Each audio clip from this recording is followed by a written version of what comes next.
주 동안 이 스데반 집사를 묵상하면서 이 죽음에 대해서 계속 이렇게 생각을 했습니다. 그리스도인의 죽음, 신자의 죽음이 어떠한 영광이 있는가, 이런 것에 대해서 계속 묵상을 하니까 이렇게 정말 여러 가지 생각이 떠올라가지고요. 다 적어놓고 정리를 딱 해보니, 네, 여러분 정신 바짝 차리고 들으셔야 되는 설교가 되었습니다. 예. 그리고 이 귀한 주님의 어떤 한 사람의 그 죽음이 우리에게 어떤 의미를 주는지 우리가 받기 사실은 쉽지 않은 말씀일 수도 있어요. 그렇지만 바라기는 하나님께서 큰 은혜 베풀어 주셔서 우리에게도 이 길 따를 수 있는 믿음을 허락해 주시기를 이 시간 간절히 축복합니다. 지난주 설교에서 스데반 집사의 죽음과 관련해서, 그리고 그의 설교와 관련해서 제가 3가지 질문을 드렸죠. 복습하겠습니다. 첫 번째 질문이 뭐였냐면, 왜 하나님께서 믿은 지 1년 미만의 초신자를 첫 순교자로 받으셨는가, 이런 질문이었어요. 제가 첫 번째 예로 말씀드린 게, 눈에 보이는 사람을 신성시하고 또 추종하지 않게 하시기 위함이다, 이렇게 말씀드렸습니다.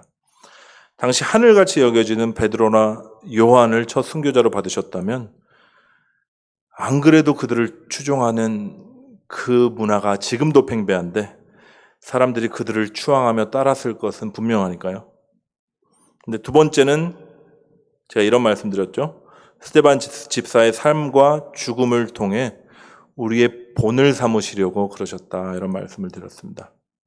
저와 여러분같이 평범하고 연약한 사람들까지, 이런 부족한 사람들까지도 성령께서 사로잡아 주시면 예수님 가신 그 길을 걸을 수 있구나 하시는 것을 보여주시고자 하는 하나님의 의지를 우리가 엿볼 수 있었습니다. 다음은 두 번째 질문이죠. 왜 베드로의 설교에는 수천 명의 사람들이 마음이 찔려서 회심했는데 스데반의 설교에는 마음이 찔렸는데 이를 갈고 돌로 쳤을까? 대답은 심플했습니다. 베드로를 듣는 설교를 듣는 청중들과 스데반의 청중들이 달랐기 때문이라고 말씀드렸어요. 전자는 명절을 지키기 위해서 온 경건한 디아스포라 유대인들이었고요. 후자는 율법과 성전을 모독한 죄를 심판하기 위해서 모인 사내들인 공회원들과 종교 지도자들이었습니다. 중요한 건 복음을 듣는 그들의 마음밭이 달랐다는 거예요.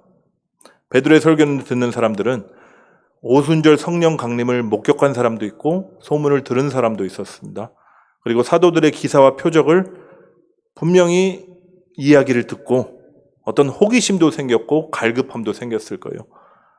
성령께서 그런 이들의 마음밭을 부드럽게 기경해 주신 거예요. 그래서 복음의 씨앗이 뿌려지니까 회개로 반응할 수 있었던 겁니다. 반면에 스데반의 설교를 듣는 사람들은 스데반 말처럼 마음에 두꺼운 가죽으로 꽉 쌓여있는 딱딱한 마음이었어요. 목이 곧고 마음에 할례를 받지 못한 사람들이었습니다. 그들 중에 자신에게 구원이 필요하다고 생각하는 사람이 한 명도 없었어요. 왜 그러냐? 나는 하나님께서 선택하신 아브라함의 후손이다. 이미 구원은 다 받은 의인이고 또 거룩한 자다. 율법을 지키는 거룩한 자다라는 자부심이 있었기 때문입니다. 교만이 하늘을 찔렀습니다. 근데 성령께서 스데반을 통해서 그들의 실상을 고발합니다. 너희는 죄인이다. 그리고 선지자를 박해하고 메시아 의인을 죽인 살인자다. 다시 말해서 살인죄를 저지른 율법을 어긴 범법자들이 너희들이다. 태어나서 한 번도 못 들어본 말이었을 겁니다. 아니, 꿈에서라도 생각해 본 적이 없었던 지적이었어요. 그런데 이 복음 앞에 딱 서니까 이들의 마음이 찔리는 겁니다. 솔직히 마찬가지잖아요. 우리도 우리 마음 깊숙한 곳에 얼마나 더러운 것이 있는지 스스로 잘 알지 않습니까? 남들 보는 앞에서 율법을 다 지키고 거룩한 척 해봤자 자신만이 아는 은밀한 죄는 또 얼마나 많습니까? 근데 이들이 인정하기 싫은 겁니다. 그래서 듣기 싫은 거예요. 귀를 막고 큰 소리를 지르면서 달려들어 돌로 쳐 죽입니다. 드디어 오늘 함께 나눌 세 번째 질문이 나오죠. 왜 스데반은 그렇게 죽어야만 했냐?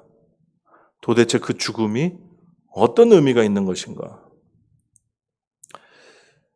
솔직히 우리는 스데반의 죽음을 생각할 때 좀 숭고하고 결연한 어떤 죽음을 떠올리는 것 같아요.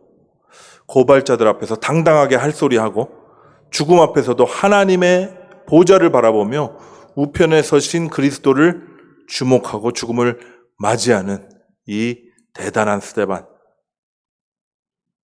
근데 실상은 그런 영웅적인 죽음이 아니었습니다. 여러분, 소위 결연하고 영웅적인 죽음으로 사람들에게 추앙을 받는 인물이 있는데 사진에 한번 보여주시면 이 청년입니다. 뭐 알아보시는 분 계세요? 아름다운 청년 전태일이라고 들어보셨나요? 공장 노동자들의 처우 개선을 위해서 자신의 몸에 휘발유를 껴안고 분신했던 22살의 젊은이입니다. 온몸이 불에 타들어가는 그 상황에서도 근로기준법을 준수하라 이 한마디를 외쳤던 그의 모습은요, 영화로도 제작될 만큼 유명합니다. 이 전태일의 죽음은 이 사회정의와 노동인권을 일깨운 어떤 저항과 희생의 아이콘으로 자리 잡았어요. 보세요, 근데 자신의 의지를 발동시켜서 사회적인 불의와 부당함에 대한 그 울분을 죽음으로 표현한 것 아닙니까? 어찌 보면 참 멋있고 영웅적인 죽음입니다. 목적도 분명했고요. 그 목적을 이루기 위해서 자신을 희생했으니까요. 세상 사람들이 칭송하고 그리고 추앙할 만합니다. 그런데 반면 스데반의 죽음은 어떤가요? 어떤 분명한 목적을 가지고 자신을 들여서 희생한 죽음이 아니었어요. 그냥 성령의 능력이 나타나서 치유 사역을 했을 뿐이고 성령께서 입에 담아주시는 말씀을 복음을 전했을 뿐인데 거짓 모함과 그 증언 때문에 잡혀 돌로 쳐 죽임을 당한 겁니다. 사람들은 어땠나요? 그를 추앙하기는커녕 이를 갈면서 돌을 들어 쳐 죽일 정도로 그를 미워했어요. 숭고하게 결연한 죽음이라는 칭송은 고사하고요. 뉘우치는 사람, 회심하는 사람 한 명도 성경에 기록되어 있지 않습니다. 사울을 포함해서요, 모두가 그가 죽임당함이 마땅하다 이렇게 여겼다고 나와 있어요. 여러분 어떠세요? 이런 아무런 성과도 없는 이런 죽음 당하기에는 너무 아깝지 않나 이런 생각 들지 않으세요? 은혜와 권능으로 충만했고 지혜와 성령으로 사역했던 스데반이었습니다. 믿은 지 1년도 안 된 사람인데 그 성도가 초대교회의 지도자가 될 만큼 정말 탁월한 사람이었어요. 사도들을 방불할 정도의 성령의 권능이 나타났고요. 기사와 표적을 행하면서 또 말씀은 얼마나 잘 전했는지 모릅니다. 베드로 설교와 스데반 설교를 비교해보면 스데반 설교가 훨씬 더 깊이가 있게 느껴질 정도예요. 살아있었다면 엄청난 사역을 할 수 있었던 인물이 바로 이 스데반이었습니다. 근데 하나님께서 그를 돌에 맞아 죽도록 내버려 두신 거예요. 아니, 스데반으로 하여금 큰 권능과 기사와 표적을 행하게 하셨던 전능하신 하나님 아니십니까? 근데 왜 이렇게 비참하고 억울하게 죽임당하는 그를 이때는 건져주시지 않았냐 이 말입니다. 스데반의 죽음이 도대체 어떤 의미를 가지길래, 어떠한 가치를 가지길래 하나님께서 허락하셨냐 이 질문이에요. 결론부터 말씀드리자면 스데반의 죽음을 통해서 하나님은 한 인생 가운데 당신의 영광을 가장 찬란하게 나타내셨습니다. 스데반 입장에서는요, 인생으로선 누구에게도 비할 수 없는 영광스러운 죽음을 맞이하게 된 것이고요. 여러분, 영광이 무엇일까요? 하나님 그분이 가지고 계신 그 압도적인 무게감, 원어적으로 보면 그래요. 그리고 그 종기, 그게 바로 영광이에요. 다시 말해서 하나님의 본질이고 또 하나님 존재 자체가 영광이라는 말입니다. 따라서 하나님의 영광은요, 하나님이 자신을 나타내실 때 우리가 볼 수 있게 되는 거예요. 그분이 임재하시고 그 본질과 위엄과 빛을 드러내실 때 그것이 하나님의 영광입니다. 이런 의미를 염두에 두고 한번 생각해 보세요. 인간이 자신의 업적이나 어떤 선행으로, 어떤 헌신으로 하나님께 영광 돌려드릴 수 있을까요? 저도 어렸을 때 진짜 세뇌 받을 정도로 귀에 못이 박히도록 들었거든요. 너는 하나님 영광 돌리기 위해서 사는 거다. 공부 열심히 해서 좋은 대학 가고 훌륭한 사람 돼서 하나님께 영광 돌려라. 여러분, 가당치도 않은 얘기입니다. 가당치도 않은 얘기예요. 소년 전태일처럼 자기 몸을 불사르게 희생할지라도 뭐만 남는지 아세요? 자기 자랑, 자기 영광만 남는 거예요. 그렇다면 역사 가운데 하나님의 영광이 가장 찬란하게 드러난 사건이 무엇일까요? 그분 자신이 이 땅에 육신의 몸을 입고 나타나신 거예요. 성육신입니다. 요한이 복음서에서 분명하게 선언하고 있어요. 말씀이 육신이 되어 우리 가운데 거하심에 우리가 그의 영광을 보니 아버지의 독생자의 영광이요 은혜와 진리가 충만하더라. 이 말이 무슨 말이냐면 독생하신 아들 예수 그리스도 그분이 바로 하나님의 영광 자체라는 얘기입니다. 그런데 그분이 어디 들어오셨죠? 우리 안에 들어오신 거예요. 아무런 가치도 없고 소용도 없는 질그릇 같은 우리 안에 들어오셔서 우리의 생명이 되어주신 것입니다. 저와 여러분 모두가 보배를 담은 질그릇이 된 거예요. 어떻게 하면 이 보배가 나타날 수 있을까요? 우리 안에 계신 그리스도가 나타나는 것이 영광인데 우리가 어떻게 하면 하나님의 영광을 드러낼 수 있을까요? 깨어지면 됩니다. 빌그릇이 깨지면 돼요. 질그릇이 깨지고 부서지고 가루가 될 때 비로소 그 안에 있는 보화가 드러나게 되는 것이니까요. 주님도 말씀하셨죠. 한 알의 밀알이 땅에 떨어져 죽지 아니하면 한 알 그대로 있고 죽으면 많은 열매를 맺는다. 이 말씀을 하신 주님께서는요, 친히 나무에 달리셔서 자신의 육신을 깨뜨리심으로 그분의 생명을 우리 안에 나타내셨습니다. 저와 여러분도 마찬가지라는 거예요. 한 알의 씨알이 땅에 떨어져서 껍데기가 깨지고 부서지고 썩어질 때 그 안에 생명이 나타나는 것처럼 우리의 깨어짐을 통해서 우리 안에 계신 그 생명 대신 그리스도가 나타나시는 겁니다. 주님 산상수훈에서도 말씀하셨죠. 너희는 세상에 그 전에 소금이다. 예. 소금을 먼저 말씀하셨어요. 소금이 맛을 내려면 어떻게 해야 되나요? 자신이 가루가 돼서 부서지고 녹아서 사라져야 돼요. 마찬가지로 우리도 세상 가운데서 깨어지고 부서져 녹아질 때 우리 안에 계신 그 참 맛, 그리스도의 그 참 맛이 나타나는 겁니다. 또 주님 뭐라 그러셨죠? 너희는 세상의 빛이다. 주저하지 마시고요. 그런데 왜 빛을 너네들 곡식통에 덮어놓고 있느냐? 이게 주님의 말씀이었어요. 세상 가운데서 너의 삶을 통해서 이 빛을 비추어라. 근데 여러분, 곡식통 안에 감추어진 빛이 어떻게 하면 나타날까요? 이렇게 들면 좋겠는데 아니요. 그 통이 깨지고 부서지면 되는 겁니다. 근데 문제가 있습니다. 다 알아요. 근데 우리는 스스로 깨지고 싶어도 그렇게 할 수 없다는 데 있어요.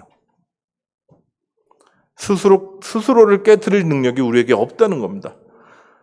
깨지고 부서지는 것이 이게 말이 쉽지 그게 얼마나 아픈 일이고 또 힘든 과정인데 우리가 자기 자신에게 그렇게 할 수 있겠냔 말입니까? 그래서 하나님께서 우리에게 뭘 허락하시냐면 여러 가지 고난과 역경을 허락하세요. 우리를 깨뜨리기 위해서. 신자에게는 이 두 가지 단계의 깨어짐이 있습니다. 첫 번째 깨어짐이 뭐냐? 환난과 고난 가운데 나의 죄된 존재가 드러나는 거예요. 허물과 죄로 죽었던 나, 주님의 은혜가 없으면 여전히 더러운 오물 속에서 뒹굴 수밖에 없는 연약한 나를 발견하는 겁니다. 그런 자신을 우리가 발견하잖아요. 그럼 어떻게든 스스로를 못 받고 싶어 합니다. 그게 하나님을 믿게 된 사람들의 어떤 그런 본능 같은 거예요. 그런데 문제는 할 수가 없는 거예요. 아무리 스스로를 죽이고 싶어도 죽일 수 없는, 아니 오히려 죽고자 하는 자아만이 더 커지는 것을 보면서 절망하게 됩니다. 아, 나는 철저하게 무능한 자구나. 나는 존재적으로 죄인이구나라는 고백이 터져 나오는 것이죠. 근데 여러분, 이때가 바로 내가 입고 있었던 그 스스로 나 자신이라고 여겼던 껍데기들이 벗겨지는 순간이에요. 그리고 존재적인 그 절망의 자리에서 주님의 이름을 부르잖아요. 그때 주님의 은혜가 임하는 것입니다. 스스로 어떻게 해도 해결할 수 없었던 이 죄의 장아찌 같은 내 자아가 이미 그리스도와 함께 죽었다는 진리가 믿겨지는 거예요. 그리고 내가 주체가 돼서 살아왔던 이 삶에서 이제는 주님께서 주체가 되셔서 그분이 친히 행하시는 삶으로 변화되기 시작하는 겁니다. 저도 선교제 처음 갔을 때 정말 죽으면 죽으리라, 저만이 아니라 대부분의 아프리카 오는 선교사님들의 마음이 동일합니다. 내가 아프리카에서 뼈를 묻으리라 하는 어떤 그런 결심과 또 열심히 사역해서 하나님의 그 영광과 부흥이 나타나는 것을 보겠다는 소망 가지고 갔습니다. 그런데 주님께서 주시는 마음은 네가 너의 옥합을 힘들게 내 앞에 가지고 왔는데 그런데 아직도 깨지지는 않는구나, 이런 마음을 주셨어요. 그 옥합이 뭐냐면 제 자아였습니다. 그러면서 하나님이 어떤 고난 가운데로 몰아넣으시고 스스로는 어쩔 수 없는 상황 가운데서 죄 가운데 다시 빠지는 나를 보게 하시니까 제가 그때 비로소 하나님께 서렌더했습니다.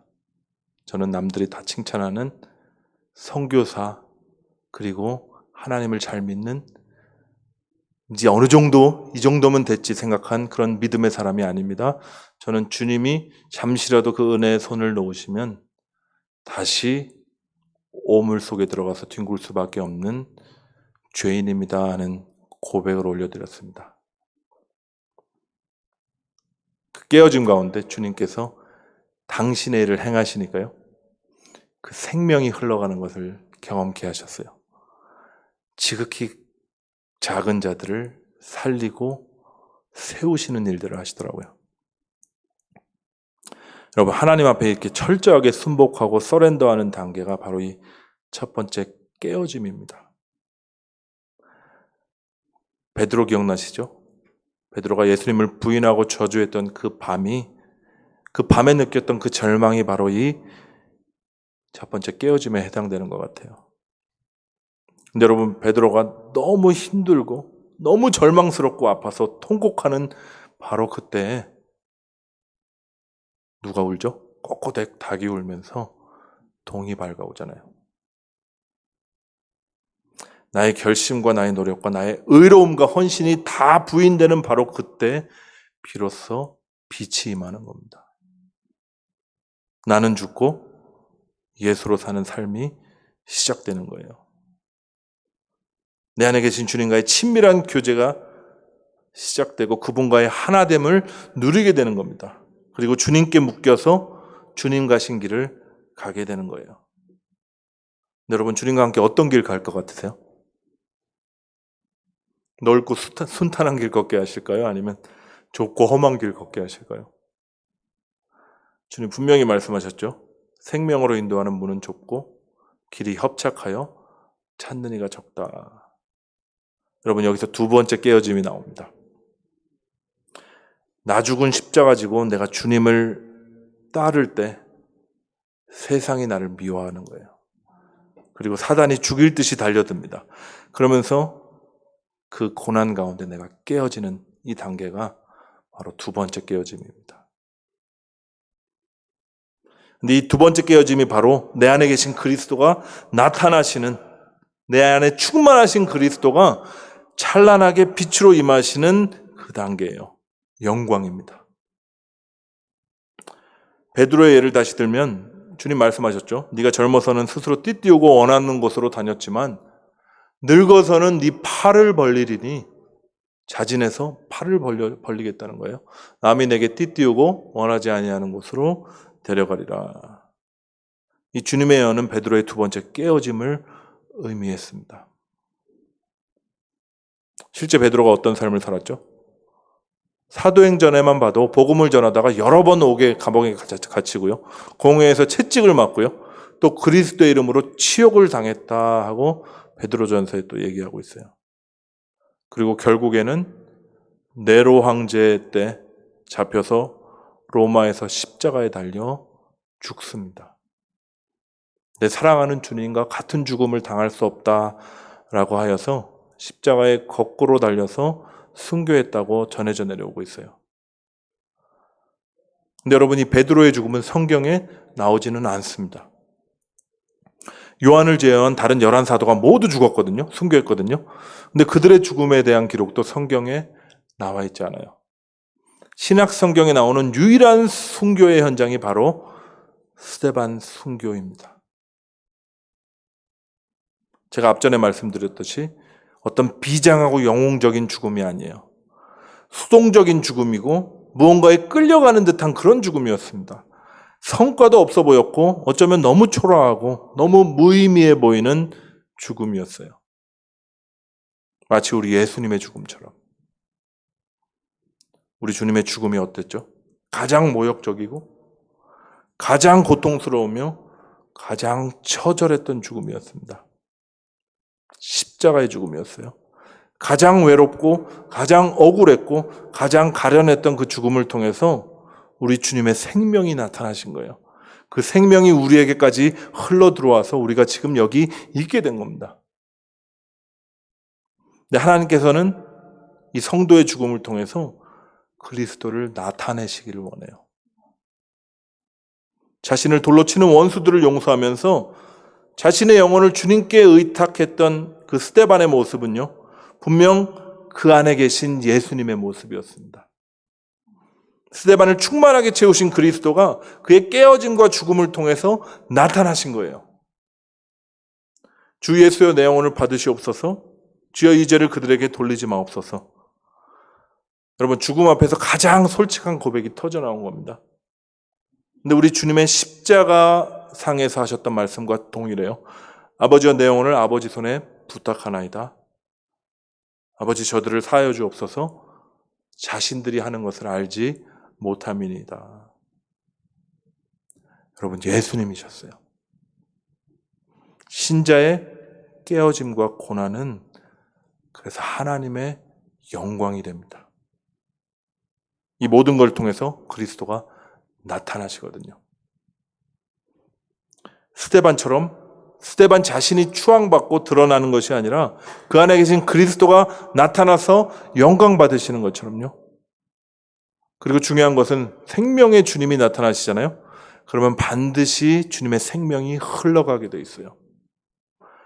생명의 특징이 뭡니까? 성장하고 번식하는 거예요. 확장성이 있습니다. 당장에는 눈에 보이지 않을지라도 결국은 우리를 통해서 드러나신 그 그리스도의 생명은요, 흐르게 되어 있습니다. 스데반의 죽음을 통해서 나타난 그 생명이 어디로 흘러갔나요? 사울에게로 흘러갔습니다.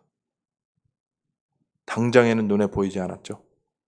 스데반 돌로 쳐 죽이는 일에 동의했고 주도적인 입장에 서 있었던 사울이었어요. 그는 스데반이 죽어 마땅하다고 여겼습니다. 더 열심을 내어 교회를 핍박하기 시작했어요. 근데 나중에 어떻게 되죠? 사울의 마음속에 심기어진 그 생명의 씨앗이 하나님의 때에 발아하기 시작합니다. 그리고 가장 위대한 복음 전도자 바울을 낳아요. 사실 사울이 바울 될 수 있었던 그 자양분이 된 것이 바로 스데반이었습니다. 바울이 이렇게 자신을 고백하죠. 나는 사도 중에 지극히 작은 자다. 또 무슨 고백하죠? 나는 성도의 지극히 작은 자보다 더 작은 자다. 나중에 죽기 전에는 나는 죄인 중에 괴수다. 이렇게 고백해요. 이 고백의 가장 큰 이유가 뭔지 아십니까? 바로 스데반의 죽음이었습니다.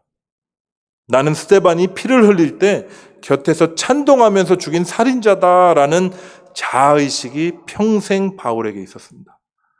그래서 바울로 하여금 철저히 자신을 낮추게 했고 하나님의 은혜를 높이도록 했습니다. 여러분, 미국 선교 역사에 이 스데반과 같이 죽음을 통해서 하나님의 영광을 드러냈던 청년이 있습니다. 제가 오늘 사진을 2개 딱 가져왔는데 이 청년입니다. 잘생겼죠? 네. 영화 배우가 아니라 실사입니다. 여러분 많이 들어보신 사람이에요. 짐 엘리엇이라고요.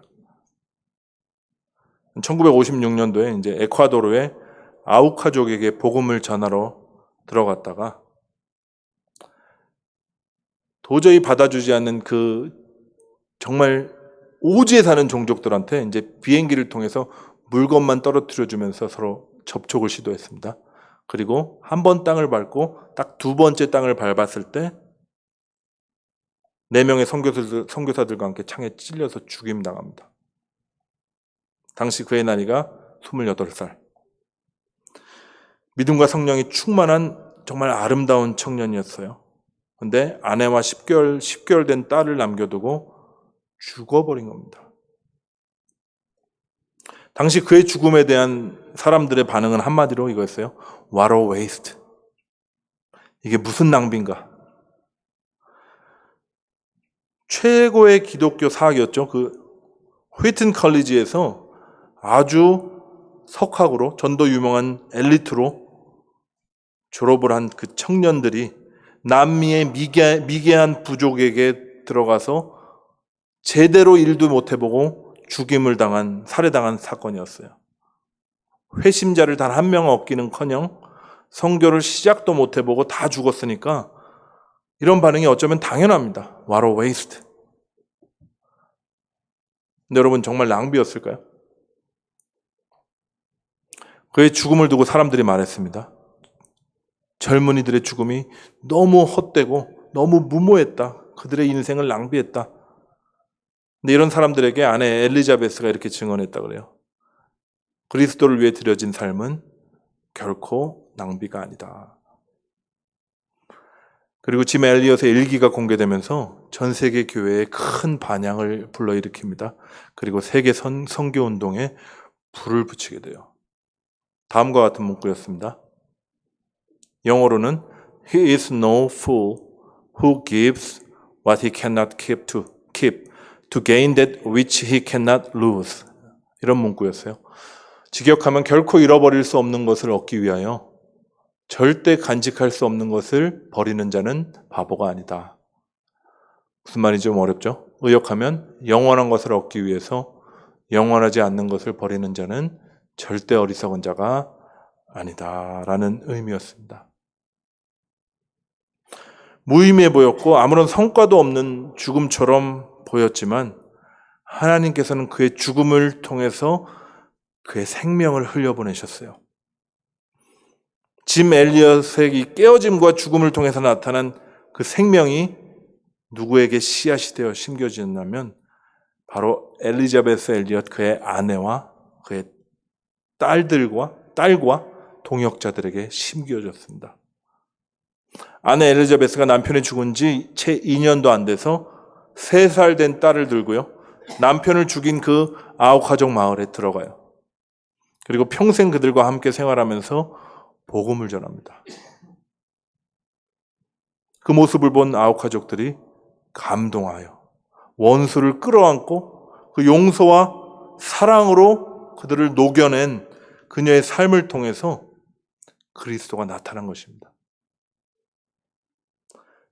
대부분의 이 종족 사람들이 복음을 받아들였다는 기록이 있고요. 또 당시 짐 엘리엇을 죽였던 그 전사 중의 일부가 회심해서 목사와 복음 전도자가 되었다는 일화도 전해져 내려오고 있습니다. 여러분, 기독교의 역사는요, 어떤 영웅적인 죽음, 어떤 위대한 인간의 어떤 업적이나 헌신이나 노력을 통해서 이어져 내려온 것이 아닙니다.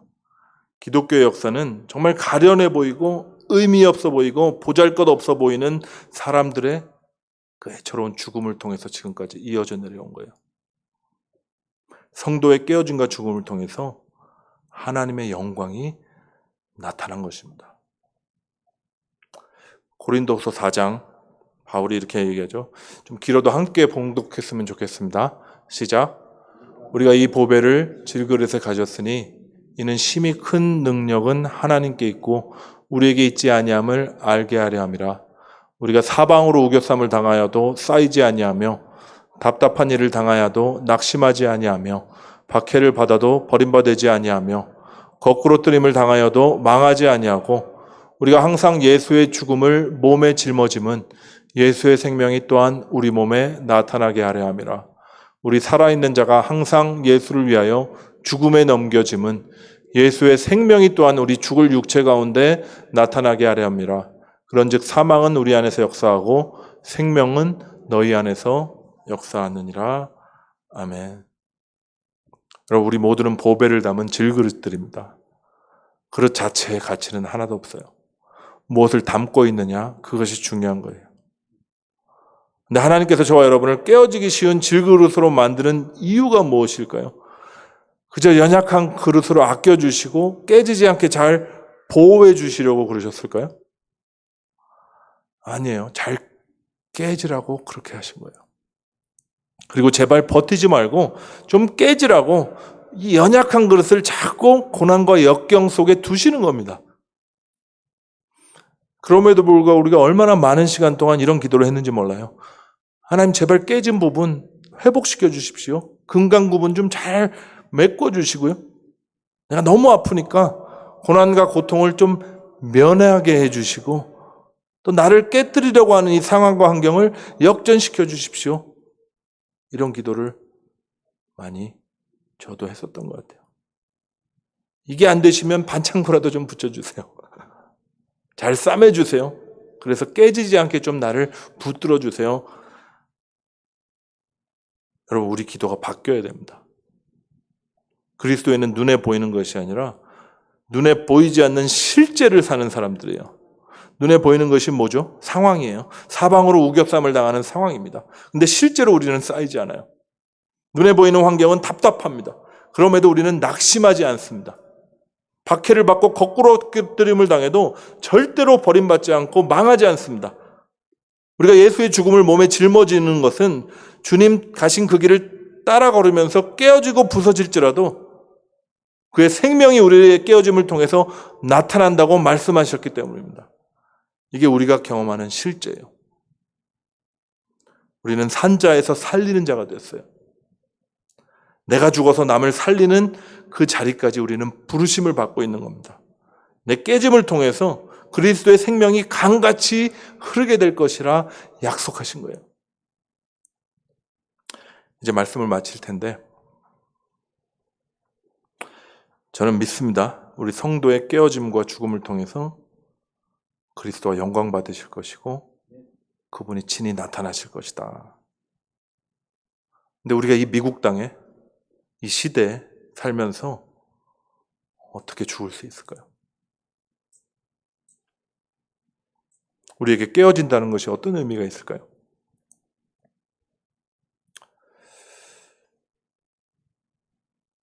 제가 뭘 하자 이런 얘기를 여기 적었는데 곰곰이 묵상하다 보니까 할 수 있는 게 없는 거예요. 그래서 제가 이 말씀을 드리고 싶습니다. 우리의 고난과 역경 그리고 우리의 깨어짐에 대한 우리의 해석이 달라져야 돼요. 그리고 그 깨어짐을 통해서 나타나실 그 주님을 기대해야 됩니다. 소망해야 돼요. 그 주님께서 무슨 일을 하시는지 아세요? 나의 존재 자체에 대한 철저한 자기 부인을 매일 일으켜 주세요. 첫 번째 깨어짐은 단 한 번 진하게 우리가 경험했다고 다 끝난 것이 아닙니다. 나는 매일 죽노라 고백했던 사도 바울처럼요. 매일 우리가 죽음에 넘겨져야만 매일 그리스도의 생명으로 다시 살게 될 수 있는 거예요. 두 번째로 예수님께서 무슨 일을 행하시냐면 예수님처럼 그리고 스데반 집사처럼 우리의 눈을 열어 하나님을 바라볼 수 있게 해주십니다. 그리고 우리의 영혼을 그분께 맡겨드릴 수 있게 해주세요. 내 영혼을 받으시옵소서로 고백했던 그 예수님과 스데반을 기억하십시오. 나의 영생이 온전히 하나님께 달려있음을 내가 믿는다면 우리의 영혼을 주님께 의탁할 수 있게 됩니다. 이 찰나의 인생 가운데 나한테 닥쳐오는 이 고난과 어려움은 아무것도 아닌 게 돼요. 나의 깨어짐과 부서짐 비록 힘들고 어렵지만 주님 주시는 힘으로 넉넉하게 이길 수 있게 될 줄 믿습니다. 마지막으로 주님 나타나실 때 우리는 용서할 수 있게 돼요. 주여 이 죄를 그들에게 돌리지 마옵소서. 여러분, 용서는요 그냥 단순히 끌어오는 감정을 참는 게 아닙니다. 부당한 대우를 받고 억울한 일을 당해도 나의 옳음을 스스로 증명하려고 하는 것이 아니라 침묵하는 거예요. 그냥 묵묵히 다 받아들이고 사랑으로 품어내는 것이 용서입니다. 악을 악으로 갚지 않고 사랑의 마음으로 선으로 악을 품어서 녹여내신 그 그리스도가 나타나실 때 우리가 비로소 용서할 수 있게 되는 거예요. 베드로전서 2장 말씀과 3장 말씀 제가 읽고 우리 함께 기도하실 텐데요. 같이 읽었으면 좋겠습니다. 우리 같이 읽을게요. 시작. 부당하게 고난을 받아도 하나님을 생각함으로 슬픔을 참으면 이는 아름다우나 죄가 있어 매를 맞고 참으면 무슨 칭찬이 있으리요? 그러나 선을 행함으로 고난을 받고 참으면 이는 하나님 앞에 아름다우니라. 이를 위하여 너희가 부르심을 받았으니 그리스도도 너희를 위하여 고난을 받으사 너에게 본을 끼쳐 그 자취를 따라오게 하려 하셨느니라. 베드로전서 3장 8절에서 9절도 읽을게요. 시작. 마지막으로 말하노니 너희가 다 마음을 같이하여 동정하며 형제를 사랑하며 불쌍히 여기며 겸손하며 악을 악으로 욕으로 갚지 말고 도리어 복을 빌라. 이를 위하여 너희가 부르심을 받았으니 이는 복을 이어받게 하려 하심이라. 여러분, 세상이 우리를 모함하고 사람들이 우리를 공격하며 위협할 때 우리는 무서워 떨 수 있어요. 그렇지만 무서워 덜덜 떨지라도 주님 가시면 그냥 가는 겁니다. 그게 예수님을 따르는 제자들이고 하나님을 믿는 신자의 삶이에요. 나는 할 수 없지만 오직 성령의 능력으로 주님께 딱 붙어 주님께 매어 간다면 우리는 할 수 없었던 그 원수까지도 품고 사랑하며 용서하고 기도하는 그 일까지 우리의 삶 가운데 일어나게 될 줄 믿습니다.